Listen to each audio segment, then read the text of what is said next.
I am Deshauna Barber, President and CEO of Service Women's Action Network, and I am here with Lieutenant Colonel Fram, who is the President and Board Chair of SPARTA. Bree, can you tell us a little bit about your experience as President and CEO of SPARTA? Absolutely, but thanks, Deshauna, for having me here. Really appreciate the opportunity to have this discussion.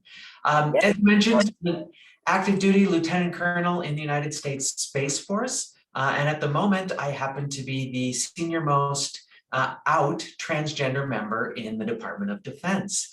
And being a part of SPARTA as an organization that represents, advocates, and educates for our transgender service members has been a real honor for me and something that I've been thrilled to be a part of for almost 7 years now. The highs and lows that our transgender service members have faced over the past 5 or 6 years have been incredible, and our ability to be there for them, to make sure they can get through the difficult times. They have the support of so many different members going through different things in all the services, has been a real valuable service we've been able to provide. You know, what's very interesting about you is that we both kind of have a similar situation where we're President and CEO of an advocacy organization while still serving in the military, because I'm a captain in the Army Reserve and have been serving in the reserve for 10 plus years. And I find, and I am curious about this, how, and it's a little bit of a stray away from some of the list of questions that we have, how do you balance being President and CEO of an organization while also advocating for who you are and being able to serve in the military?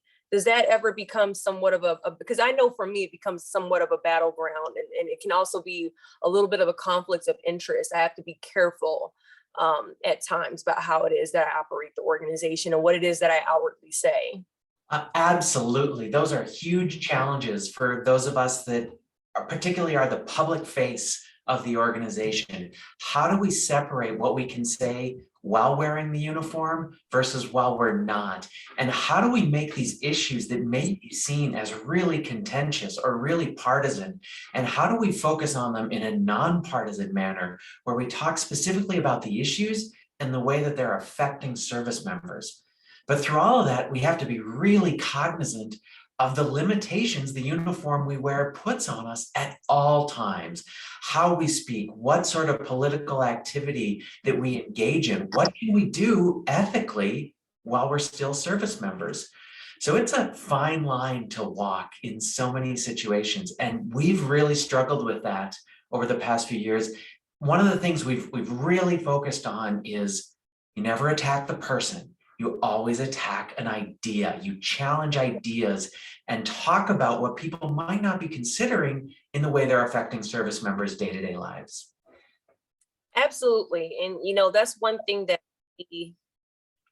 we do as well, because she's not our director of media anymore, because Victoria Moore is, but our previous director of media also was actively serving as a reservist in the Air Force. And me and her are always like, okay, there's certain calls and certain discussions that we can't necessarily have, but we try to be the behind the scenes, make sure that we're doing the work, but also making sure that we represent the uniform. And, you know, one thing that I think is very important to always be the forefront of the discussion is that by being an advocate, it's not necessarily a bashing session that's going to be going on with the military.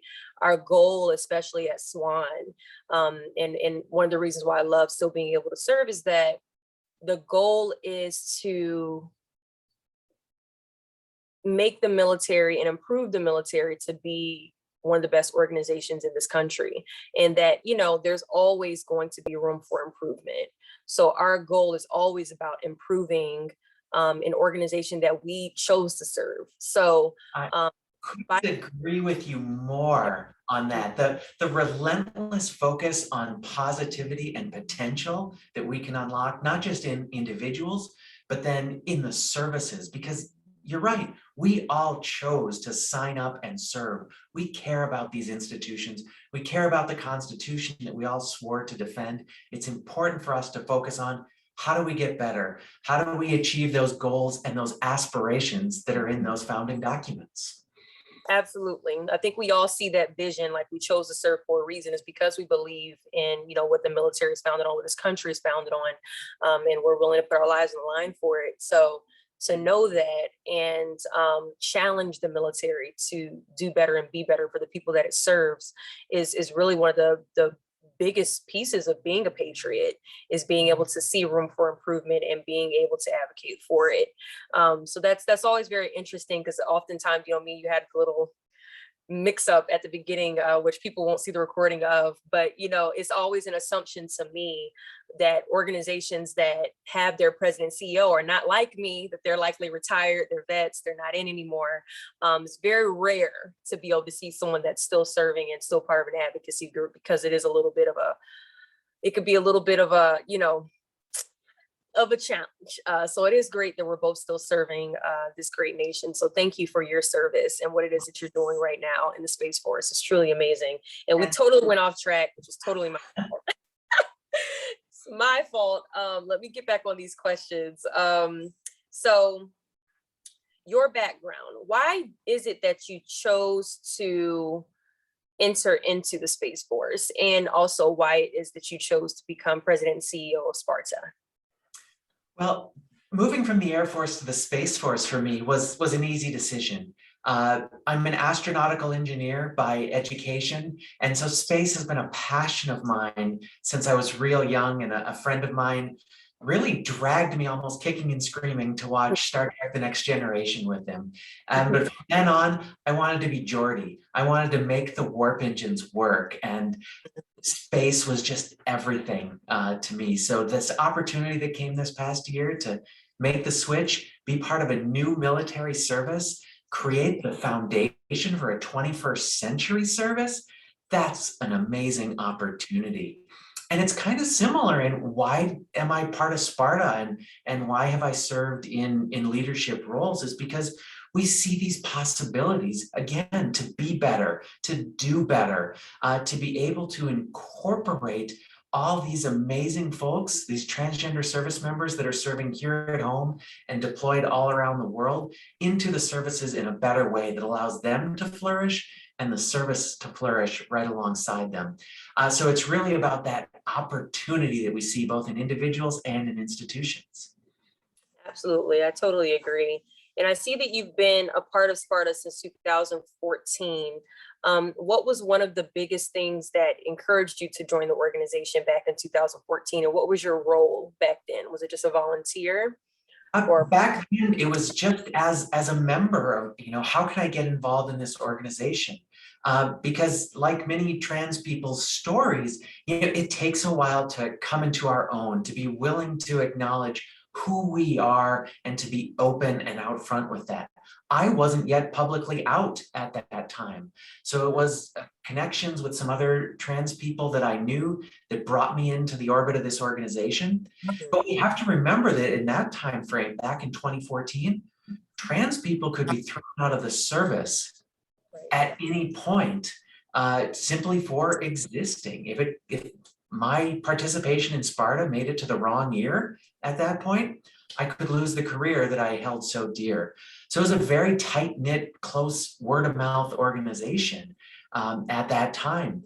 Now we're in a little bit different era, that we can be out there. Instead of having allies at the front of the organization, it's now a completely trans-led and run organization where we can put our faces forward as an example of the service that's going on by all 1,300 plus of our members.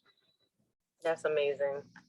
Absolutely love that. When it comes to service and policy, your main focus in SPARTA, from what we've researched, is education and policy making that provides inclusion of transgender voices. What is the key issues or mission your organization is currently addressing? Is there any legislation or something that's on the Hill that's being worked on that you believe is very important to your organization to support? Absolutely. Our top priority is getting away from this ability from one administration to the next to flip the switch on whether or not transgender people can be allowed to serve in the military. So that's going to require congressional action to make happen. Now, there isn't a bill right now that would put that in, but we believe that an amendment to the National Defense Authorization Act can enshrine that opportunity for service into law. The House has previously passed amendments that did not make it out of conference with the Senate. Our hope is that they take this up for the NDAA again next year, and we can work with legislators of all parties to recognize that this is a good thing for the country, to be able to have this opportunity that we're not denying ourselves our future heroes, that someone who may have skills that the military desperately needs, but just happens to be in a transgender body, can get into the service, and they can provide those skills and attributes that we're going to need to fight and win wars in the future. I agree completely. It's very frustrating to me to see that anyone would be turned away that's willing to serve this country. I don't understand that, nor do I agree with it. And I think it's incredibly important that that be the focus of our political parties, is to allow people to serve. That is an honor. And it is one of those things where it's so selfless, and it's very confusing to me that anyone would be denied that. So thank you for that. What do you think is the biggest obstacle the transgender community faces within the military as service members? Right now, I think it's a lack of education and awareness. With the policy having flip-flopped back and forth several times in recent years, a lot of people just don't know what is the current policy. How do we manage having a transgender person in our unit? Because there aren't that many of us, often when someone comes out or someone transfers into a unit, they end up being the first trans person in that unit or organization. So it's a learning process over and over again, where the individual often has to be their own best advocate and educator, saying, sir, ma'am, here's what the policy actually is. So it's about providing resources of what is the policy, how do we implement the policy, and what are some common sense guides for how do we make this work. And just getting that education out to the force will be real valuable going forward. But really, the folks in SPARTA and other transgender service members who are again and again these trailblazers are educating everyone around them, and it makes a difference just getting our stories out there. And can you tell us, what is the current policy? Is there a trans ban right now, or has that been dismantled? So there is not. The bottom line is that in 2016, we eliminated the transgender ban. In 2017, President Trump tweeted that he was not going to allow transgender people to serve because they were a burden on the military. Mm-hmm. There were court cases against that once the tweet was turned into policy. It was held off for a little while, but the Supreme Court said, okay, go ahead and implement the ban. So in 2019, we did have a ban, and that lasted until April of this year, when new policy from the current administration went into place, repealing what the previous administration had done. And now transgender people can serve openly, and they can also join the service. So we're just starting to see new transgender recruits ship off to basic training this summer. And we're starting to see a lot more people who over the past 2 years could not come out do so. So it's great to no longer be an endangered species within the military. I agree with you. That's amazing. I'm glad that new policy came through in April to dismantle that. International Transgender Day of Visibility and Pride Month are times the LGBTQ community are highlighted. Do you believe these observances are actually helpful?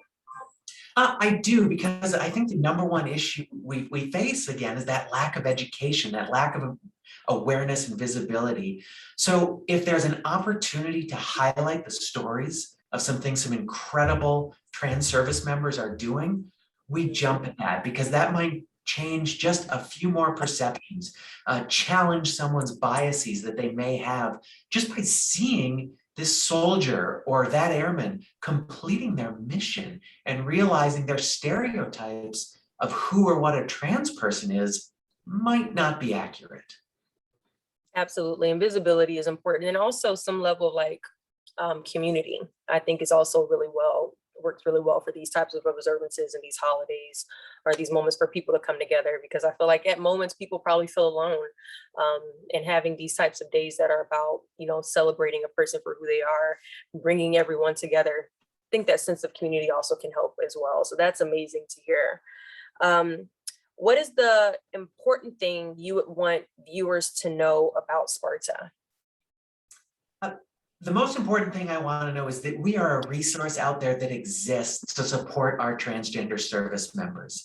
If you're a currently serving member and you have someone in your unit that comes out as trans, awesome if you refer them to us, because we have tons of people that want to help them or help you, help commanders through this process. How can we educate? How can we help those service members build a network with their peers so that they can navigate the policies that may still be challenging in some areas?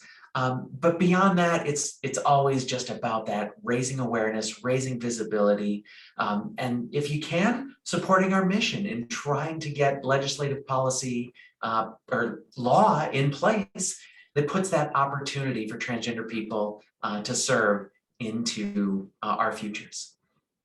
Amazing. And for the SWAN community, I know you talk about resources and people that may need to refer someone that they know.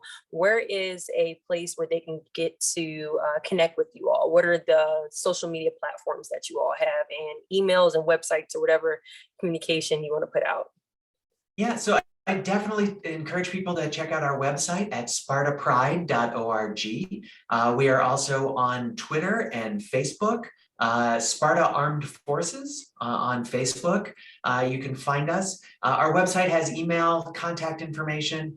Definitely encourage people to take a look at that. We've also got a bunch of stories of our members and the amazing things that they do in a series we call Commitment to Serve. And these folks have been doing amazing things just like everyone else in the military. And that's what we want to get across is, you know what? They're a service member just like any other. They join for the same set of reasons. And they want to serve for the same set of reasons as everyone else because they care about and they love their country. Amazing. So for everyone out there in the SWAN community, please go through and follow Sparta, keep connected with them. And like Bree said, you all are able to utilize their resources. If you know anyone that is a part of the LGBTQ community, they're trans and they're interested in connecting, they're interested in hearing about the things that are offered. And if you're just interested in learning, I think that that's super important. I'm definitely going to do my research for sure. Thank you so much, Lieutenant Colonel Fram, for taking the time to come on and chat with me today. I am beyond appreciative for your service and for the things that you're doing at Sparta. It's my pleasure, and the feeling is completely mutual. Thank you for you and everything SWAN is doing. Thank you so much. Bye, everybody.